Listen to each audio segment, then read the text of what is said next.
Ushawahi kujiuliza uwanja mkubwa zaidi duniani ni upi? Sasa leo nimekuletea top 10 ya viwanja vikubwa zaidi duniani. Mimi ni defensive midfield Justin Mwalinga.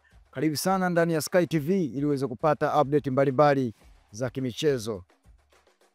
Namba 10 ni uwanja wa Cotton Bowl. Mahali unapatikana Dallas, Marekani. Unachukua idadi ya mashabiki 92,100.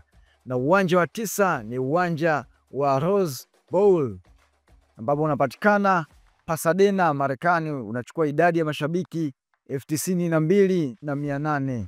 Uwanja wa 8 kwa ukubwa duniani ni Administrative Capital, unapatikana Cairo, Misri.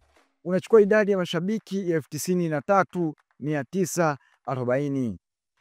Uwanja wa 7 ni wa FNB, unapatikana Johannesburg, Afrika Kusini. Unachukua idadi ya mashabiki 94,736. Uwanja wa 6 kwa ukubwa duniani ni uwanja wa Azteca, mahali Mexico City, Mexico. Unachukua idadi ya mashabiki 95,500. Na uwanja wa 5 ni Camp Nou, mahali Barcelona, Hispania. Unachukua idadi ya mashabiki 99,354. Na uwanja wa 4 ni uwanja wa Melbourne Cricket Ground ambao unapatikana Melbourne, Australia. Unachukua idadi ya mashabiki 124,000. Uwanja wa 3 kwa ukubwa duniani ni uwanja wa Ohio unaopatikana Columbus, Marekani. Unachukua idadi ya mashabiki 102,078. Na uwanja wa 2 kwa ukubwa duniani ni uwanja wa Michigan ambao unapatikana Ann Arbor, Marekani. Unachukua idadi ya mashabiki 107,601.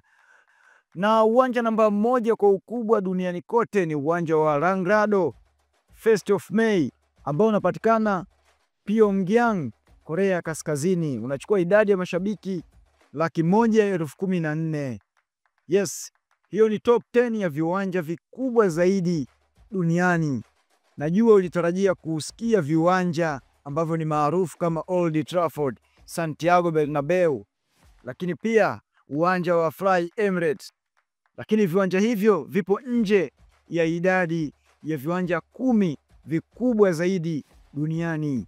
Mimi ni defensive midfield Justin Mwalinga. Waweza kunifollow Instagram na Facebook ili uweze kuwa wa kwanza kupata update mbalimbali za kimichezo, lakini usisite kusubscribe YouTube channel ya Sky International TV, lakini pia usiache kufollow page ya Sky TV kule Instagram, lakini pia Facebook.